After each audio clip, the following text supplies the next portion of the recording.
Good morning, everybody. Most of you guys know me. My name is Jason Cohen. I'm with HBO Sports. I want to set the table a little bit for this morning's flow for the conference. I think you see in the program there's a theme for today. It's State of Something. So we start with this morning's self-proclaimed premier panel of the morning. State of the NFL. We have State of NBA, State of MLB, State of eSports. So you can see the theme. I ask only that we have more questions than the last discussion, which means that if we get one question, you win. So I work for HBO. Obviously, we specialize in live boxing, for those familiar. So the natural segue from a sport that handles hand-to-hand violent combat to the NFL. And with that, I'd like to ask the four gentlemen on the stage to introduce themselves and kind of just what you do and who you are. Okay, I'm first up, I guess. Harold Bryant. I'm with CBS Sports. I'm our executive producer. Oversee all of our production for NFL and all of our sports, college basketball, golf, studio production. I do just about everything. Work closely with our engineering group and just make sure we have top-of-the-line productions. Mike Davies, oversee technical operations and technology at Fox Sports. I am lucky enough to lead a very talented group of engineers and managers who take care of NFL, college football, NASCAR, and I don't know, just take the blame for things when it goes wrong. Dave Shaw, VP of Production. I really oversee the operations engineering for NFL Media Group, for the network, for the digital team. And yeah, that's what I used to always say to my kids. Same thing. It's like, when you see something on the screen that's wrong, it's my problem. Don Sperling, Vice President, Executive Producer of Giants Entertainment. I oversee all the media platforms, television, digital, social, events, game day presentation, marketing, and a little damage control this season. So there's a theme there, Jason. Yes, the theme, damage control. So there's a lot in common in the fact that you guys all work in the NFL, that you guys all have healthy Achilles heels. But what's different, obviously, is what your aspect is within the NFL industry, right? We have editorial TV, we have technical TV, we have in-stadium, we have league. So what I'd like for you guys to do is kind of talk about the year of 2017 as it was, what you're proud of, how you've evolved, how you've progressed within your jobs, with all of the other stuff going on with budget constraints, the climate of the league, and so forth. And then we'll take a step and look at 2018 in a second. Harold? 2017, it's been, ratings aside, our productions have not, dropped off one bit. As a matter of fact, we've elevated them. I think that's the biggest question. Everyone wants to know, hey, ratings are down. What are you doing production-wise? Are you cutting back? We're not. Our productions are continuing to try to take it to the next level. So this is through technology. Technology is basically our number one goal is to improve that technology to help tell the story. We are storytellers, and we want to use technology. So you want to roll the little tape? Sure, yeah, Harold's got a video. We're using all different Harold's. of the latest stuff out there. Very closely with Dave Shaw here on some of our Thursday night productions, so we can roll that. I remember what I put on there. At least we work in the television business. Yeah. Oh. So this is from our Thursday night production where we did this auto render. Again, a way to take it to the next level of trying to tell the story to the fan and use that virtual technology. It's something we think has a lot of potential, especially for our newer analysts. A guy like Tony Romo, he loves this.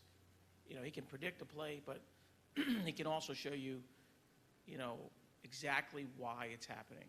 So auto render, it's a nice addition to our suite of things that we've got out there.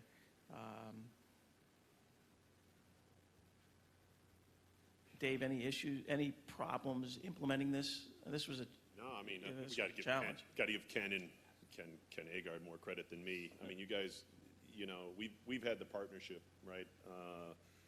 NFL Network, with partnership with both CBS and NBC. But, the productions have been tremendous, and we're very happy with our partnership with CBS on this product and a lot of other things. And it seemed to go very well. Ken has a good way of getting it in and getting it in front of the production people and making good use of it. What did it require from an in-stadium perspective? What kind of technical facilities did you have to lay out to do some of this stuff? Well, this one right here is the pylon cam. We have to work closely with the in-house guys to make sure it's wired properly. We're digging up the field. And I personally think this is going to be a game changer in football. At some point, the entire league is going to say, we need goal line, we need pylon cameras in every stadium, every game. It's definitely a definitive angle, a definitive look that can change a game. So the in-house guys have been great. We have been working very closely all year long with in-house for the technology. What we're finding now is in-house is actually spending money. You guys are right. The in-house guys are spending money putting in cameras, putting in sky cams, putting in pylons, reverse cameras that we're tapping into. It's a fine line that we're walking to try to figure out how to use them properly and in coordination. But it's a really good relationship, I think, that we're building, with the in-house guys. This is just another, type of telestration. It's the HEGO that we use to help, again, tell this story, coming off the line, and a really good element. And the final one on here is the 360. Again, this was actually an in-house camera that we used in Carolina.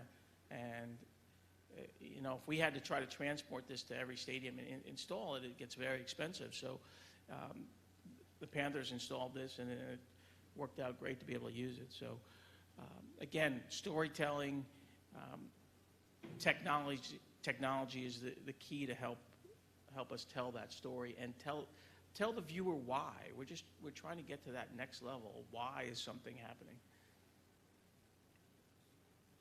All right. That's all the time we have this morning. Sorry about that.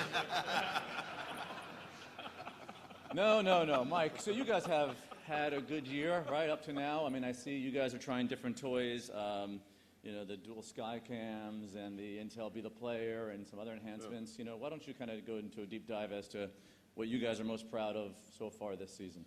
Well, like Errol said, look, NFL is a game of replays, right? It's a game made for TV. It's a game made that the actual action on the screen happens in a blink of an eye, and then we get to analyze it in all kinds of ways. And this is the time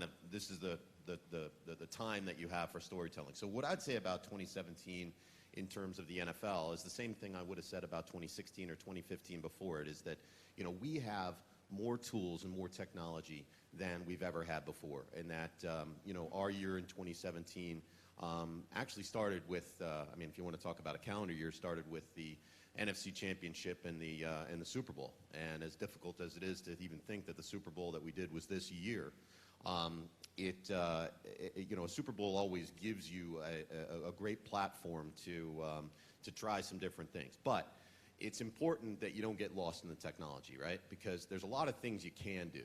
Doesn't mean that you should do it. And a lot of times it's basically putting these things on the plate, looking at your producers and your directors to say, look, is this really going to help you guys? Is this something that's going to something's going to add to your story? Is this something that is going to, although you get a lot of time for replays, it's important that you pick the exact right things.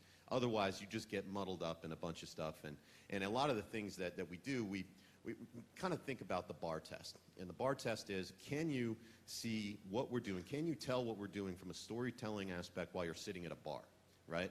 And then there's different levels of the bar test depending on how much you've drank, which is another thing. But that's something at theme going on. It is, and it's something at Fox. We've got a pretty good testing lab for that, actually. Yeah. But here, let's roll the tape. I can't remember what I put on it, but we can kind of talk about. Well, let's do the Skycam one first. All right. So Skycam.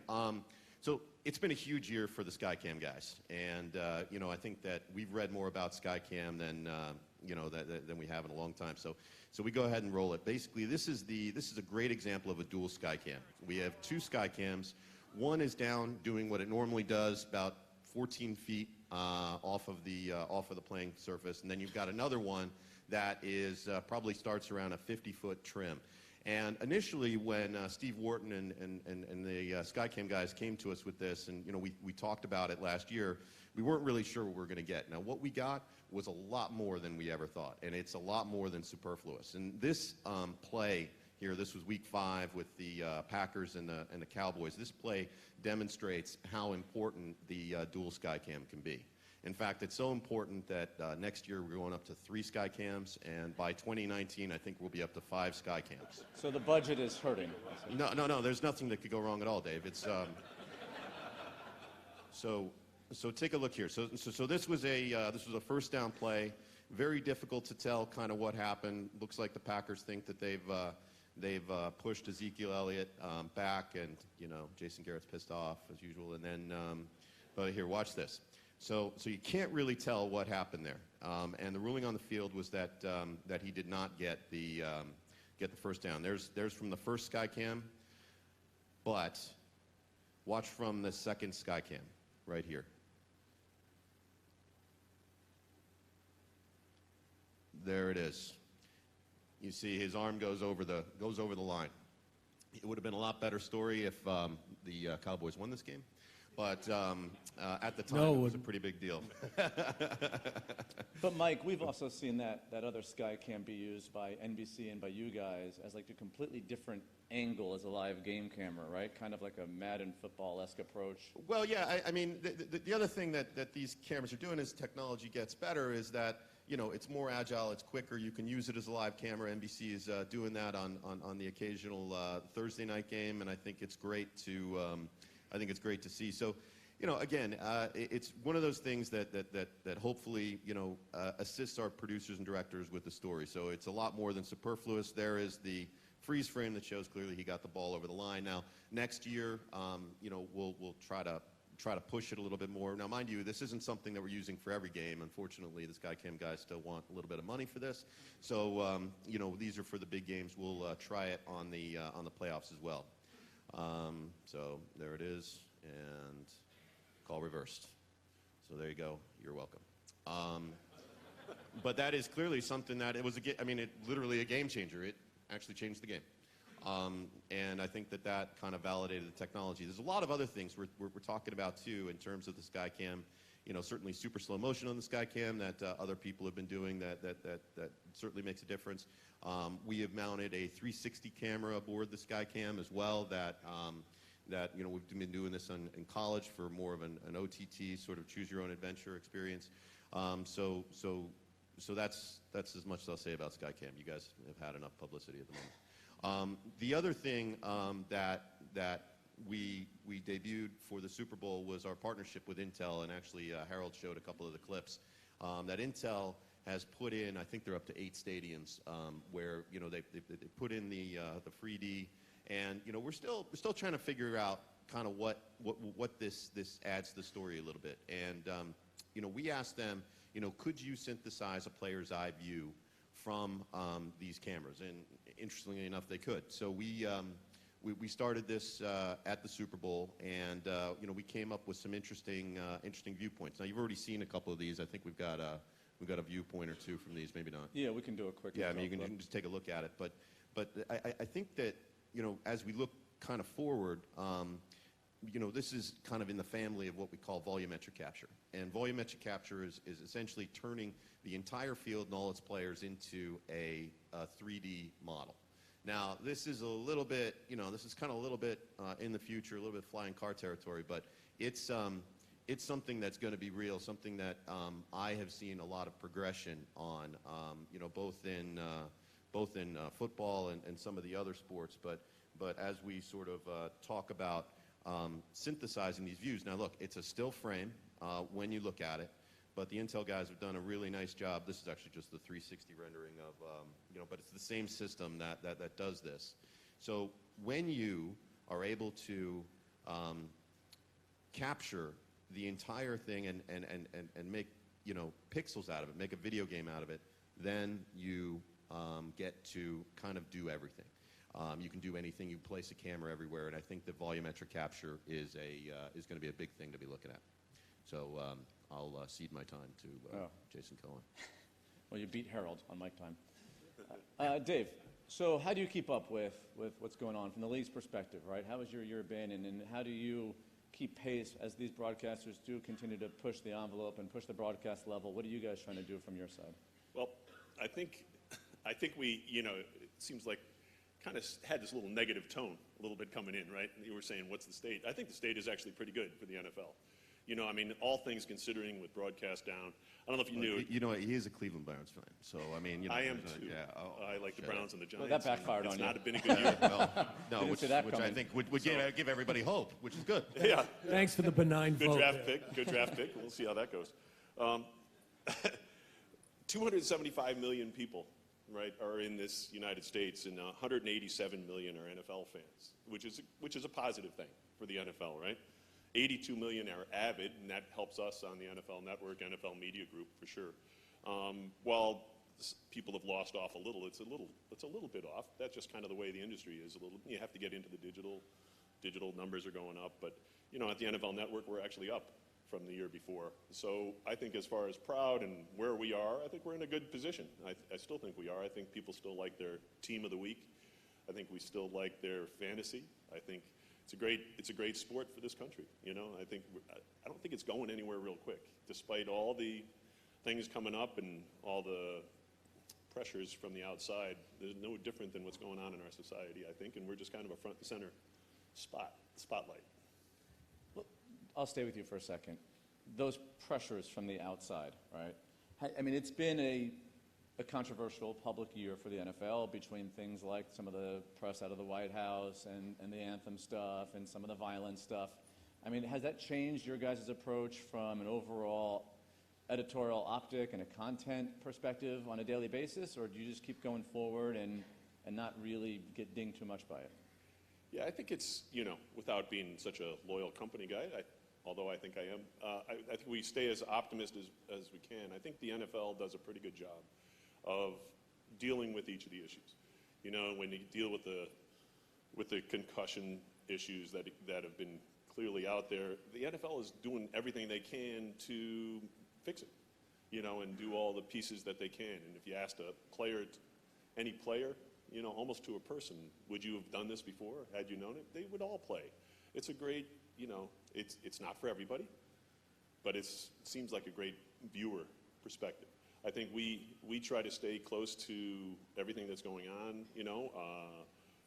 We report it, we show it, and then we're into what fixes need to be made.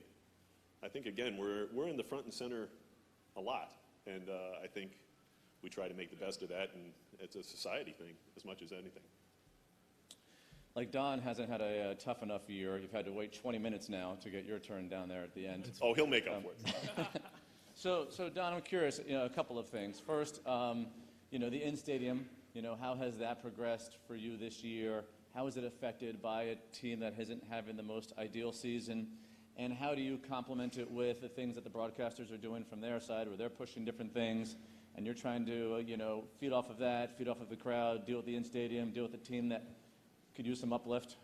Yeah, we work real close with, you know, with CBS, Fox, ESPN, NBC, whoever comes into the stadium. They, as you know, as Harold referred to, they use our cameras. We have 4K cameras in our slash position for our super slow-mo replays, which we help our coach try to, you know, that was one thing we went to ownership and we said, we can turn over calls.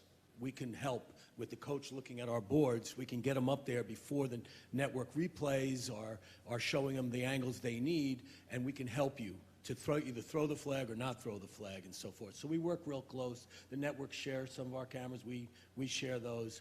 But again, in the stadium, you know, you have to vary your game presentation as the team is doing. You can't do the normal prompts. I mean, last year we were 11-5, and everything was great, and, you know, you get up, get loud, and have fun. And this year you have to temper it. You have to pull back on certain kinds of players. Certain players aren't doing as well. Certain players aren't as popular. So our game presentation, and there's a couple guys here. I know Jay's here from Baltimore, and there's probably a couple guys here from the Eagles.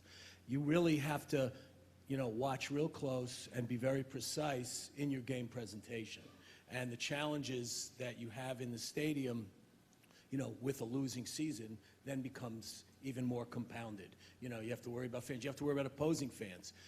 With all the controversy we had in the last 2 weeks, our fans, did a kind of, 2 weeks. They wanted them back, for the Dallas game, but it was too late. A lot of fans sold their tickets. That's the way they can make their money. Dallas fans will pay a lot for tickets. So we had a lot more Dallas fans in the stadium 2 days ago than we've ever had. And you have to be very careful and, where your shots are. You don't want to do fan cam and have Dallas fans jump in. You don't want to, you don't want to have them chanting when your team has the ball on third down and so forth. But also there's NFL rules you have to watch. So you can't, under 20 seconds, play music or drown them out. So, there's a lot of planning and there's a lot of specifics to go into that.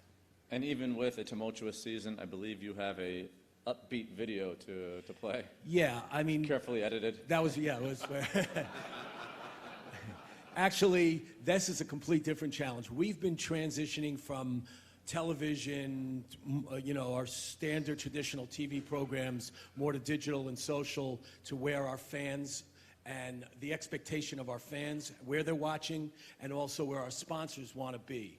So we have been cutting back on the traditional TV shows, but not necessarily on content. We're just moving it and migrating it over to shorter, over to Instagram, over to Facebook, over to some of the more ready, accessible fan engagement ways they can watch and consume it. So we're just going to show like a minute, and there's audio on this tape. So we're just going to show you a little, something about types of programming that we're doing to get Gen Z and also millennials. Now, the Gen Zs aren't the money spenders now, but they will be in 10 years. So you have to curate them right now. So you can roll the tape. Good morning, everybody. Most of you guys know me. My name is Jason Cohen. I'm with HBO Sports. I want to set the table a little bit for this morning's flow for the conference. I think you see in the program there's a theme for today. It's State of Something. So we start with this morning's self-proclaimed premier panel of the morning, State of the NFL. We have State of the NBA, State of MLB, State of eSports. So you can see the theme. I ask only that we have more questions than the last discussion, which means that if we get one question, you win. So I work for HBO. Obviously, we specialize in live boxing, for those familiar. So the natural segue from a sport that handles hand-to-hand violent combat to the NFL.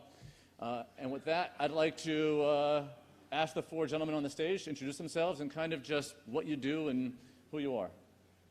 Okay, I'm first up, I guess. Harold Bryant. I'm with CBS Sports. I'm our executive producer.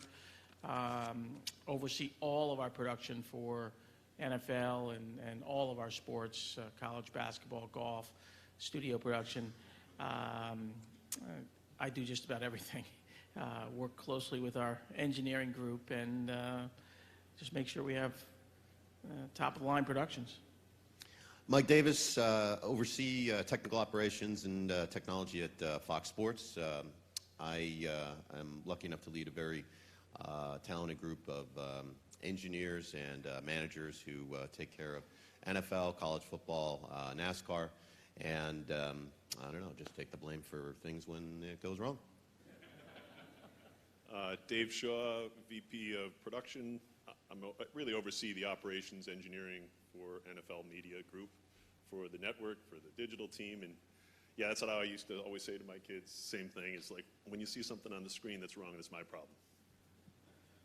Don Sperling, Vice President, Executive Producer of Giants Entertainment. I oversee all the media platforms, television, digital, social, events, game day presentation, marketing, and a little damage control this season. So there's a theme there, Jason. Yes, the theme, damage control. So there's a lot in common in the fact that you guys all work in the NFL, that you guys all have healthy Achilles heels. But what's different, obviously, is what your aspect is within the NFL industry, right? We have editorial TV, we have technical TV, we have in-stadium, we have league. So what I'd like for you guys to do is kind of talk about the year of 2017 as it was, what you're proud of, how you've evolved, how you've progressed within your jobs, with all of the other stuff going on with budget constraints, the climate of the league, and so forth. And then we'll take a step and look at 2018 in a second. Harold? 2017, it's been, ratings aside, our productions have not. Preseason. Right. I'll pause for questions. You guys know I can ask questions all day, but front row. Is there a danger that as you guys make the telecasts better and better, that you'll start to make it, less attractive to actually attend the games? Or is there a way to incorporate, some of this technology and this information for the people who are actually there so that they get as good of an experience as the people who are at home? Well, yeah, I think that, and I think Don agree. I mean, these guys have been keeping up with what we've been doing in television, and football is a great sport to watch on TV. There's no question. But the types of things that are being done in venue and the kinds of things that are going to be able to be done in venue, whether you're talking about different things like augmented reality, maybe you see the first down line that way. Obviously the Baltimore Ravens put in a Skycam of their own, the enhanced in-house production. It's been an issue for these guys for a long time, and I think that they've kind of kept pace with that. But again, with technology, it's going to be, it's going to be totally possible to keep pace with what TV's doing. I just want to add one thing to what Don was saying earlier, is that as broadcasters, we have two responsibilities, right? We have to cater to the audience that is already that are already NFL fans, and then we also need to evangelize the sport to create new ones.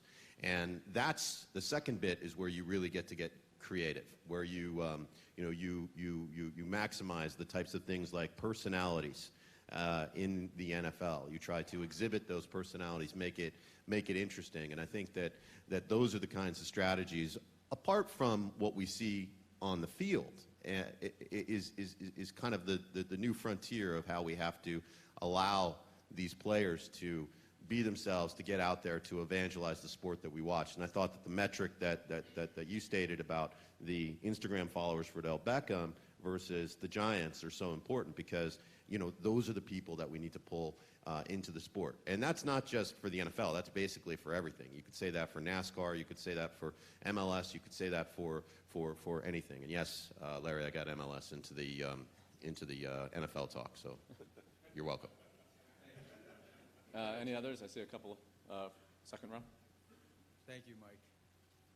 So I got one question about, you're showing pylon cam, you're showing 2 sky cameras, but as we know in football and all sports, video review with the officiating is such an integral part of all competition now.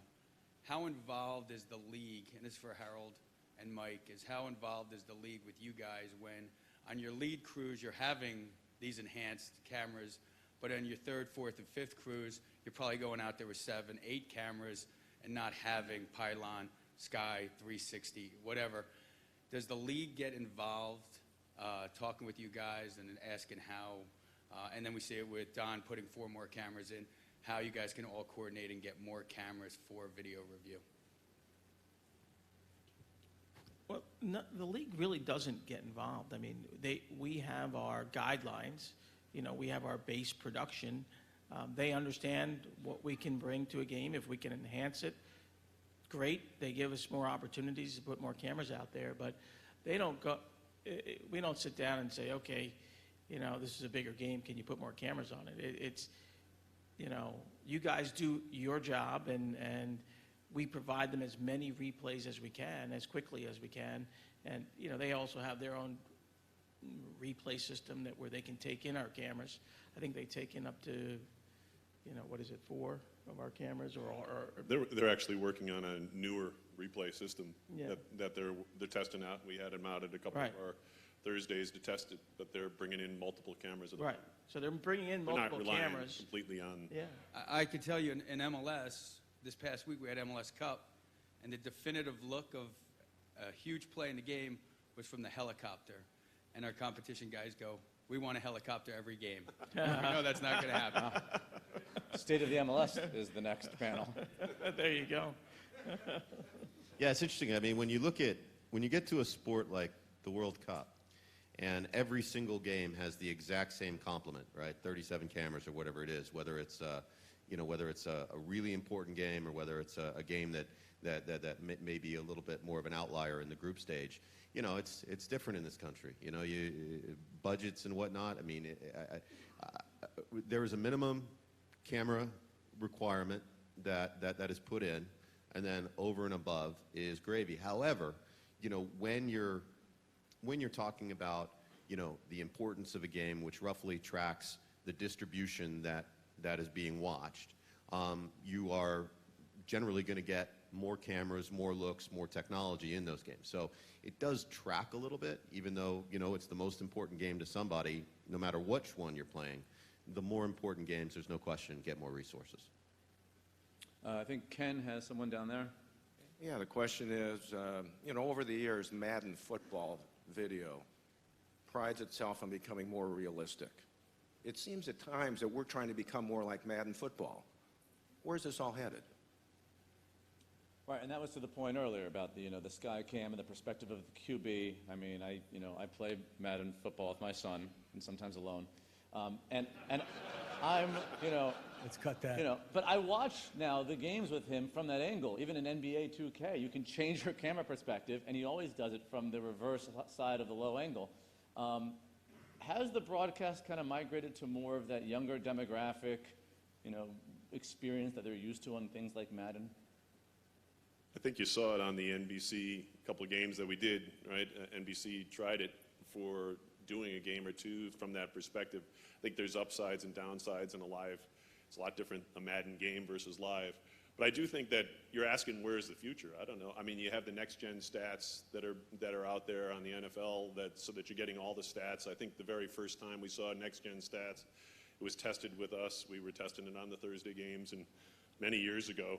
And I think what we found out was when you actually put the stats on everybody, that here's what happens. They all huddle at the beginning. The linemen all go to the line. The receivers go out. And we didn't really know what to do with it, right? And I think the networks are still grappling with what do you do with those stats that you already were showing, right? You're already showing it in your own highlights ways and replays without needing the actual stats of it. But where is it going? I think, can you make the game real and real time and play as a Madden game while you're playing the game? Sure. I think there's some potentials of that.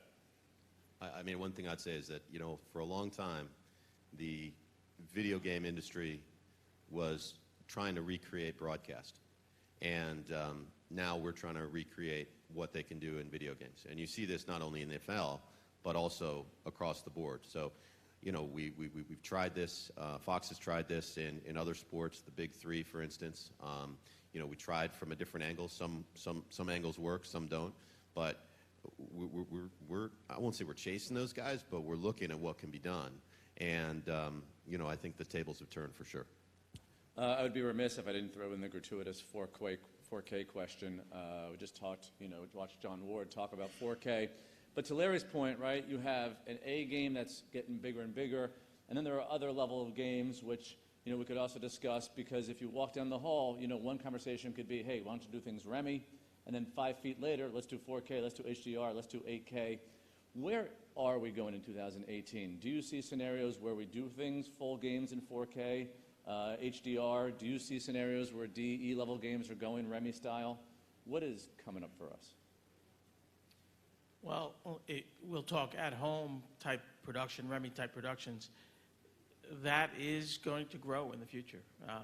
It's definitely something, I think, on everybody's plate, a way to cut the costs, but still provide a very high level of production.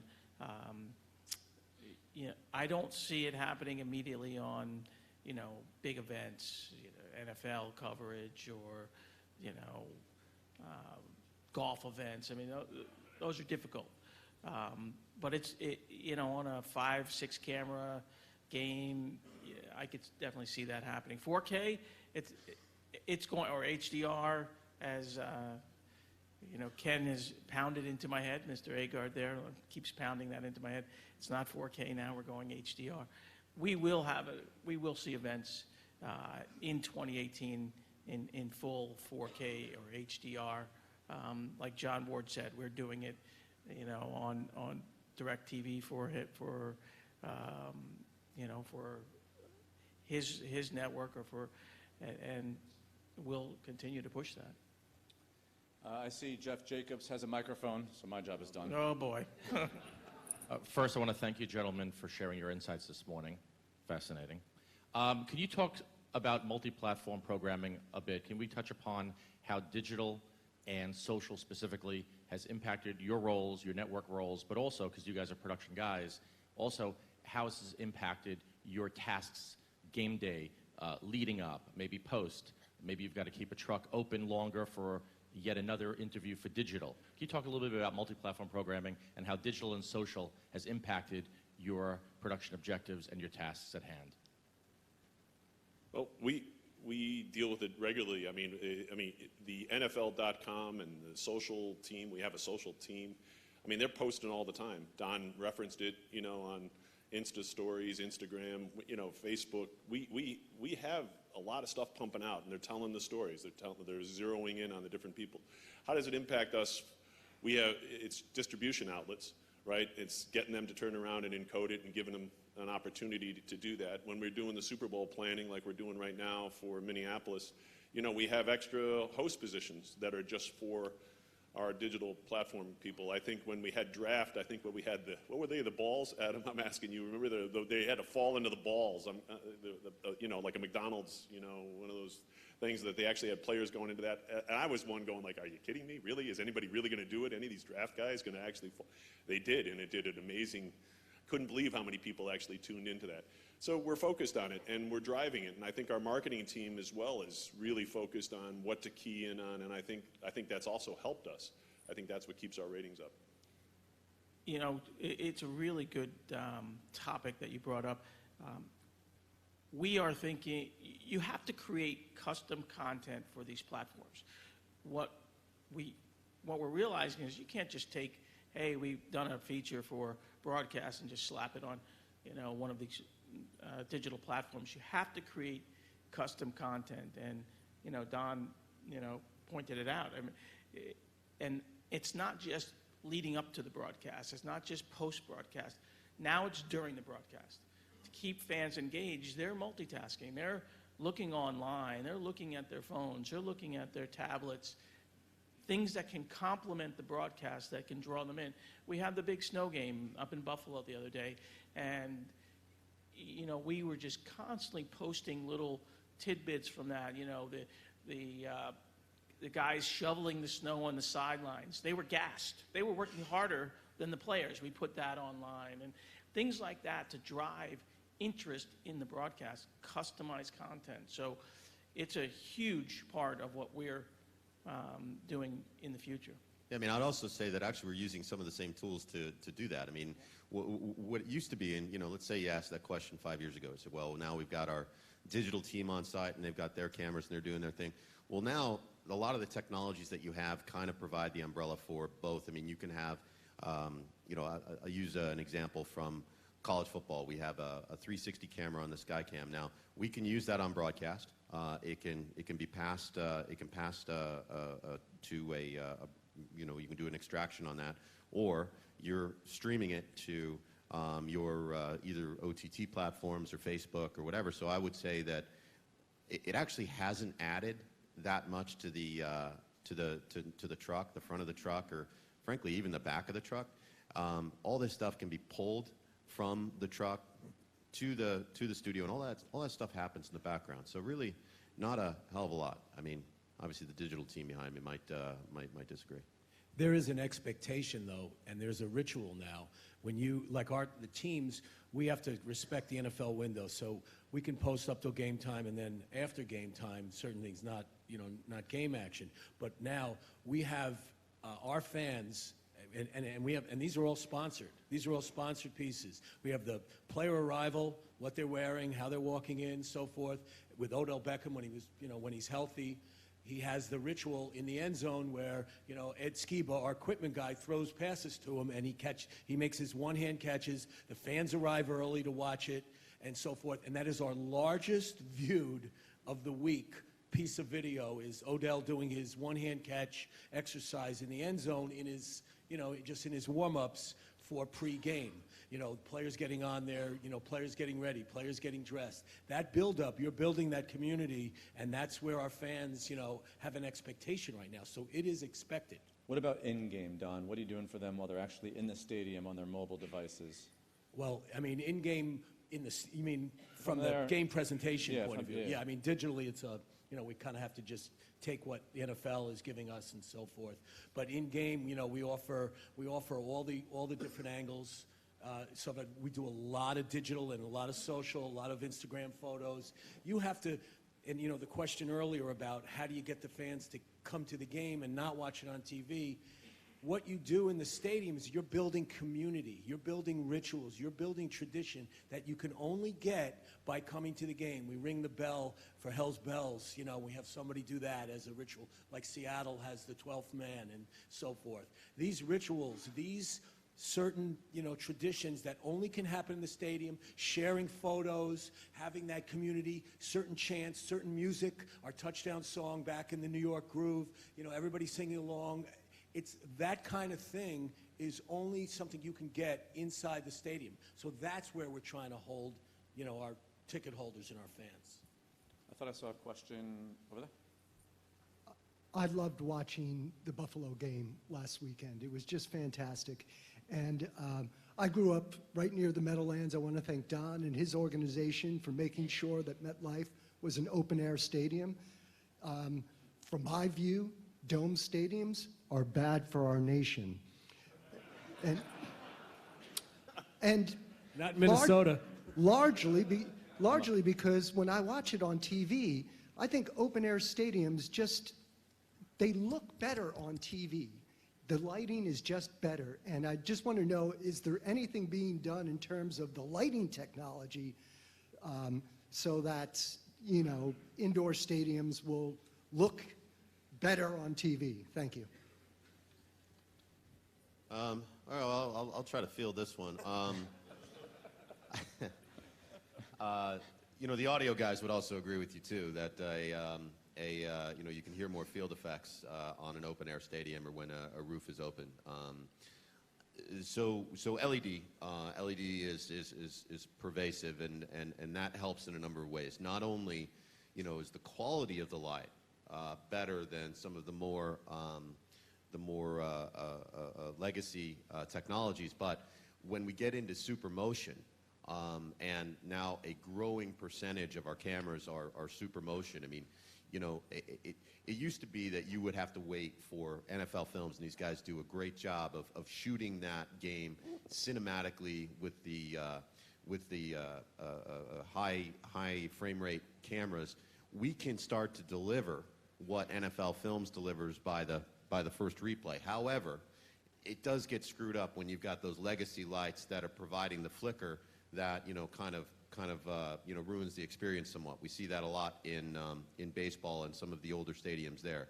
But I think that slowly, even older stadiums are replacing their lighting with LED technology. We've had just a heck of a lot of luck with it. Yeah, and we just did a game Atlanta this past one in Atlanta. Neat new stadium and all, but you know, the lights were just focused straight down. I think a couple of the broadcasters were having issues with that, and they did a refocus on them, you know, to make sure it's spread out. It was more like an arena, right? It wasn't getting into the fans at all either. So Or theatrical. yeah, a little theatrical. The lighting came down, and you know, you were seeing reflections coming down on their face. Like MSG. Sort of like MSG in the day, right? But yeah, you try to. I think the broadcasters work really well with the league and the stadiums. I mean, that's really an ongoing effort. But I think about the dome part, I think Minneapolis Super Bowl, we're going to be kind of happy with the dome, personally. Well said. I'm getting the wrap sign from Ken, but one last question. Mike, you mentioned the audio guys. We went almost an hour without even talking about audio.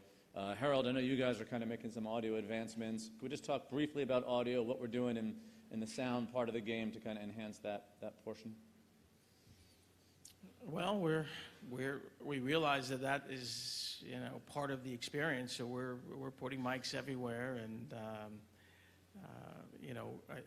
even on the pylons. I mean, And the player mics too, right? we have the player mics have been there for years, and as long as they don't disable them, But Watch what they say. what was that? Yeah, you got to watching what they say. Yes, yeah.